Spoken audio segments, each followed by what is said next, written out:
professor been so direct with us. Besides this fact, something grew inside me and made me want to push harder just to prove that I would not become part of that predicted one-third that would fail. The lectures were fast-paced and the tests were brutal. If one lacked concentration or did not adequately study, the tests were impossible. Though, for some strange reason, this became my favorite class. Ted Shaw, the professor of this class, had inspired me more than any other professor had during my entire schooling experience. Surprisingly enough, he had also been the toughest on me.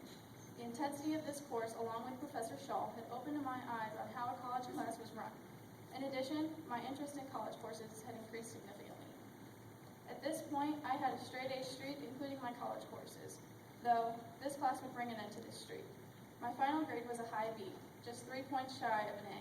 I was distraught, and I felt like my entire transcript was ruined. Professor Shaw had told me that you can't spell doctor without D. This single phrase was enough to teach me that perfection was not as great as persistence. This phrase had given me hope and strength in other aspects of my life as well. Professor Shaw had taught me to never give up, even when life comes around to knock me down. I can never thank him enough for that. At the beginning of my senior year, just a little over a year since I had Professor Shaw's class, I received terrible news that shook me to my core. The man who inspired me so much had passed away, and words could not describe how I felt in that moment. Accordingly, I went to his calling hours, and I met some of his relatives and learned about his life.